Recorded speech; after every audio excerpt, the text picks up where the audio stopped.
الحمد للہ رب العالمین والصلاة والسلام علی خاتم النبیین اما بعد فاعوذ باللہ من الشیطان الرجیم بسم اللہ الرحمن الرحیم الصلاة والسلام علیک یا رسول اللہ وعلی آلک وصحابک یا حبیب اللہ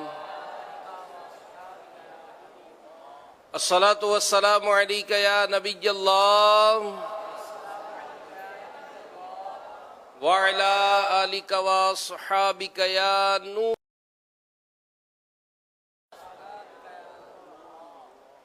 نویت سنت الاعتکاف۔ اللہ پاک کے پیارے اور آخری نبی مکی مدنی محمد عربی صلی اللہ تعالی علیہ وآلہ وسلم کا مبارک فرمان ہے، انما الاعمال بالنیات، اعمال کا دار و مدار نیتوں پر ہے۔ اللہ پاک کی رضا کے لیے اور ثواب کے لیے اچھی اچھی نیتیں کر لیں، رضا الہی کے لیے، حصول ثواب کے لیے، علم دین حاصل کرنے کے لیے اس مدنی مذاکرے میں شریک رہوں گا انشاءاللہ الکریم۔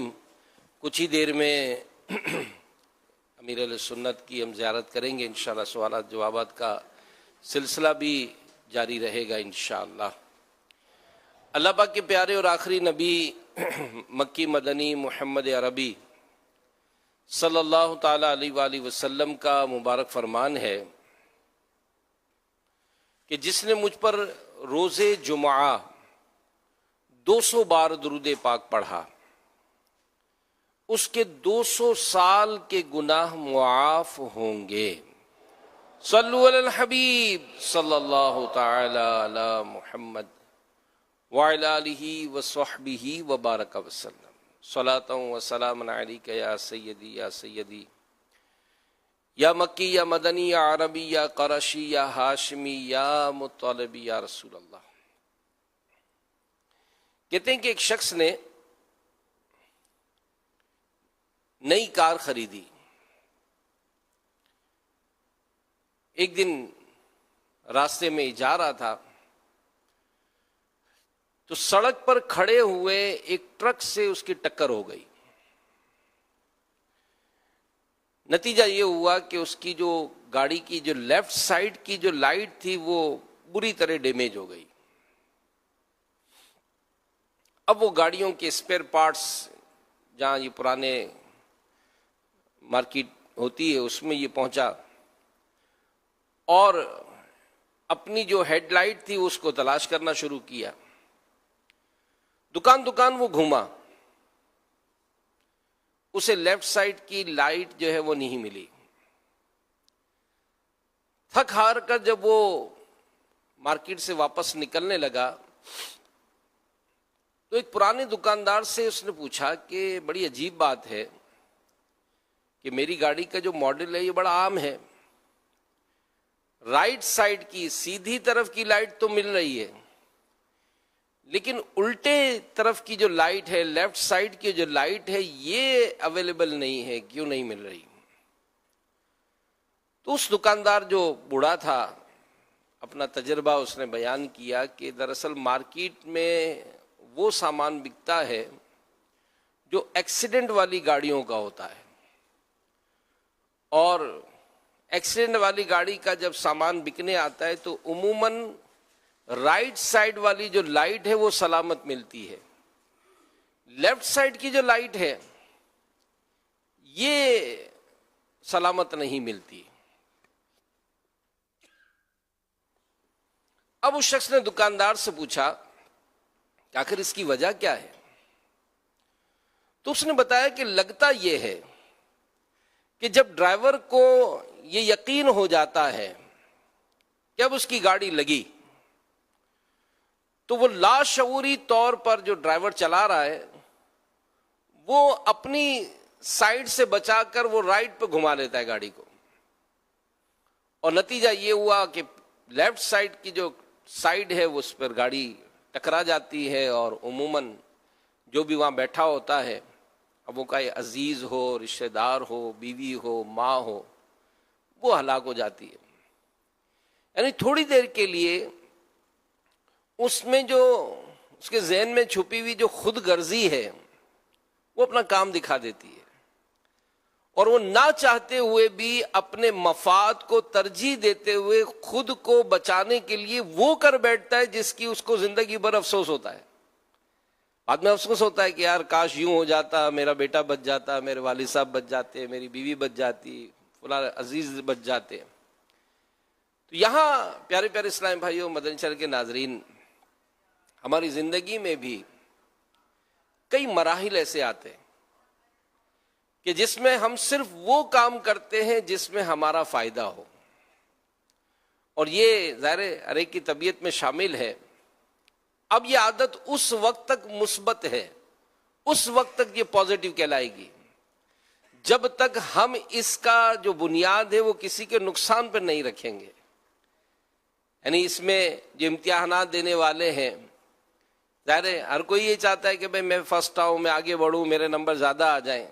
ٹھیک ہے، آپ کی غرض ہے، آپ کی چاہت ہے، اچھی ہے، لیکن آپ یہ چاہیں گے کہ دوسرا ناکام ہو جائے اور دوسرا فیل ہو جائے، تو یہ پسندیدہ عمل نہیں ہے. اسی طرح جاب کے لیے جو انٹرویو دینے جاتے ہیں، آپ بھی اپنی کوشش کریں، آپ کی چاہت ہے بھائی انٹرویو میں آپ پاس ہو جائیں، یہ صحیح ہے، لیکن کوئی ایسا بہانہ اختیار کرنا یا کوئی ایسی بات کرنا، کوئی ایسا انداز اختیار کرنا کہ جس میں دوسرے والا جو ہے اس کو ڈیگریڈ کرنا ہے، اس کی کوئی ایسی کمزور بات کہلانی ہے، تو یہاں دیکھا جائے تو کوئی بھی ایسے جو معاملات ہوتے ہیں اس میں اگر ہم اپنے فائدے کی بنیاد دوسرے کے نقصان پر رکھیں گے تو یہ خود غرضی کہلائے گا، اور ایسا شخص پھر یہی سوچتا ملتا ہے کہ مجھے کیا ملے گا. یعنی یوں اگر عام طور پر ہماری جنرل لینگویج میں ہم سمجھنے کے لیے سمجھتے ہیں تو اپنے 100 روپے بچانے کے لیے اگر کسی کا 1000 روپے کا بھی نقصان ہوتا ہو نا تو وہ پرواہ نہیں کرتا.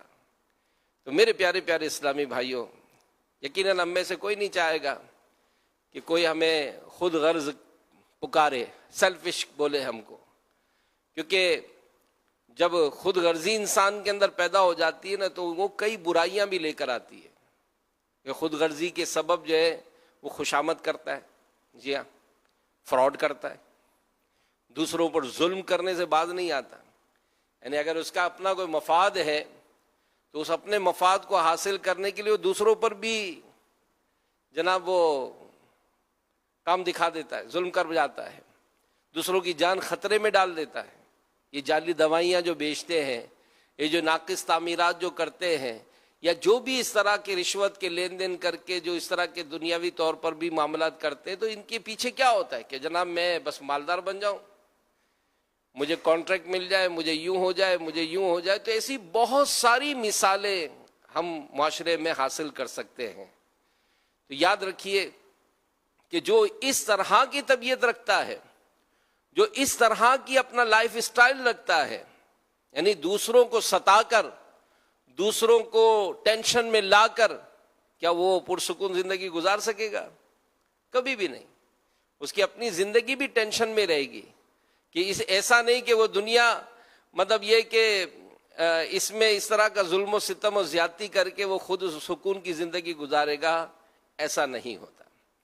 ہمارا دین اسلام جس کے ہم ماننے والے ہیں، خود ہمارے پیارے نبی صلی اللہ تعالی علیہ وآلہ وسلم نے زندگی گزارنے کے ہر معاملے میں ہماری بہترین تربیت فرمائی ہے، بہترین تربیت فرمائی ہے. اور پھر صحابہ کرام، اولیاء کرام، دیگر جو بزرگوں کی سیرت کو ہم دیکھتے ہیں تو اس میں ان کا جو لائف اسٹائل ہے، ان کا جو انداز زندگی ہے، وہ ہمیں پکار پکار کر بتاتا ہے. وہ آگے بڑھ بڑھ کر بتاتا ہے کہ دیکھو زندگی گزارنی ہے تو یہ انداز ہے، ایک دوسرے کا خیال کرنا ہے تو اس انداز سے، ایک دوسرے کی عزت کرنی ہے تو یہ انداز ہوگا، ایک دوسرے کا مان کرنا ہے تو یہ انداز ہوگا. کیوں؟ اس لیے کہ یہ تو ایک بالکل کلیئر کٹ بات ہے کہ جو میرے نصیب میں ہے وہ دنیا کی کوئی طاقت چھین نہیں سکتی، مجھے ملے گا.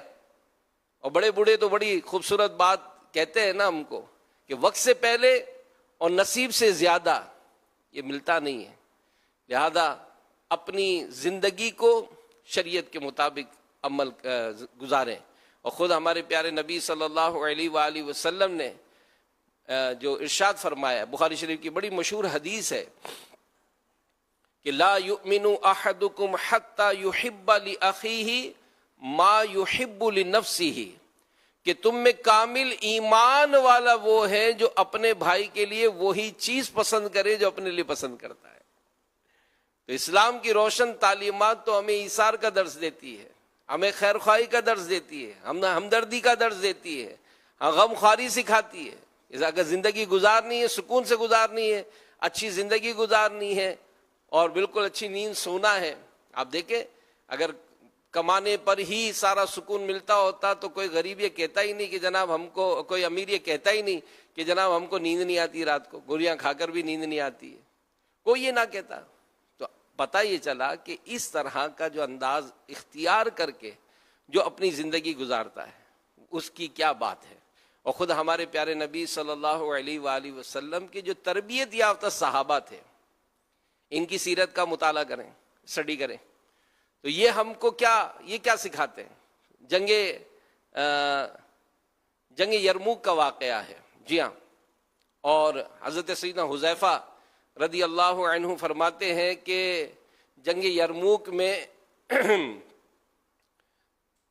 بہت سے صحابہ کرام علیہم رضوان شہید ہو گئے. میں پانی ہاتھ میں لیے زخمیوں میں اپنے چچا زاد بھائی کو تلاش کر رہا تھا. آخر میں نے انہیں پا لیا. وہ دم توڑ رہے تھے، یعنی حالت نزا کا عالم تھا، دم توڑ رہے تھے، دنیا سے جا رہے تھے. میں نے پوچھا کہ اے عم، اے چچا زاد بھائی، کیا پانی نوش فرمائیں گے، پانی پیئیں گے آپ؟ کپ کپاتے ہوئے آواز میں آہستہ سے کہا کہ ہاں مجھے پانی پینا ہے. اتنے میں جب میں نے ان کو پانی کا پیالہ ابھی دینے ہی لگا تھا کہ برابر سے کسی اور زخمی کی آواز آئی، ہائے پیاس، پانی. میرے چچا زاد بھائی جو دنیا سے جا رہے تھے، تکلیف میں تھے، پیاس کی شدت تھی، پانی پینا چاہ رہے تھے، مجھے کہا کہ میرے پڑوسی بھائی کو پلاؤ. اب وہ پانی کا پیالہ لے کر میں اس پڑوس کے پاس پہنچا تو دیکھا کہ وہ حشام بن عاص رضی اللہ عنہ تھے، ان کی بھی سانس اکھڑ رہی تھی. میں ان کے پاس پہنچا، ابھی میں ان کو پانی دے ہی رہا تھا کہ پھر تیسرے کے پاس سے آواز آئی، پانی، پیاس. حشام بن عاص رضی اللہ عنہ نے بھی پانی نہیں پیا اور مجھے کہا کہ میرے بھائی کو پانی پلاؤ. میں ان کے پاس گیا، جیسے ہی میں تیسرے کے پاس پہنچا وہ شہید ہو گئے تھے. میں پلٹ کر حشام بن عاص رضی اللہ عنہ کے پاس آیا تو وہ بھی شہید ہو گئے تھے. میں پلٹ کر اپنے چچا زاد بھائی کے پاس آیا تو وہ بھی شہید ہو چکے تھے. میرے پیارے پیارے اسلامی بھائیوں، اندازہ لگائیں کیسی زبردست تربیت، کیا انداز اختیار کیا ہے.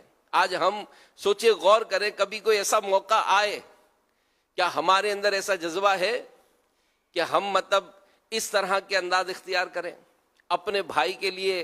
جیسا امیر علیہ السلام فرماتے ہیں، بارہا تربیت دیتے ہیں کہ کسی کے آنے پر سرکنا جو ہے یہ سنت ہے. تو کیا کوئی آیا اجتماع میں تو ہم نے اس کے لیے تھوڑی سی اپنی جگہ کشادہ کی یا پاؤں پھیلا کر اور بیٹھ گئے کہ نہیں بیٹھنے دوں گا؟ پانی اگر کم ہے تو کیا کبھی ہم نے کوئی تھوڑا سا پانی، چلے عام اسلامی بھائی سے تو ہٹ کر رہی، اولاد کے لیے بھی نہیں چھوڑا جاتا ہے، سگے بھائی کے لیے بھی نہیں کیا جاتا ہے. تو بڑا عجیب و غریب معاملہ ہے. تو اپنی زندگی کا اگر جائزہ لینا ہے، اگر اپنے آپ کو سنتوں کے سانچے میں ڈھالنا ہے تو دعوت اسلامی کا جو دینی ماحول ہے، یہ جو مدنی چینل کے پروگرام ہیں اور بالخصوص جو مدنی مذاکرہ ہے، اس میں ہمیں زبردست شاندار ہماری تربیت کا اہتمام ہوتا ہے، ہمیں زندگی گزارنے کا ڈھنگ سکھایا جاتا ہے. اور آپ دیکھیں ماشاءاللہ جو دنیا بھر سے عاشقان رسول کی آمد ہوتی ہے، یہ سب دعوت اسلامی کے دینی ماحول میں جو مبلغین کو دیکھا، اب یہ یہاں آ کر مزید دیکھ رہے ہیں تو یہ مزید اس سنتوں کو آگے بڑھا رہے ہیں. تو آپ بھی ہمت کیجئے. ماہ قافلہ جاری ہے الحمدللہ، 1 ماہ کے لیے، 12 دن کے لیے، 3 دن کے لیے بھی اسلام پہ سفر کر رہے ہیں کہ ہمارا نام اس ماہ قافلہ میں شامل ہو جائے اور ہم بھی سنتیں سیکھنے سکھانے والے بن جائیں. تو آپ بھی ہمت کیجئے، دعوت اسلامی کے دینی اجتماعات میں شرکت کیجئے، قافلوں میں سفر کیجئے، انشاءاللہ الکریم دنیا اور آخرت کی برکتیں پائیں گے. آئیے اب مدنی مذاکرے کی طرف چلتے ہیں.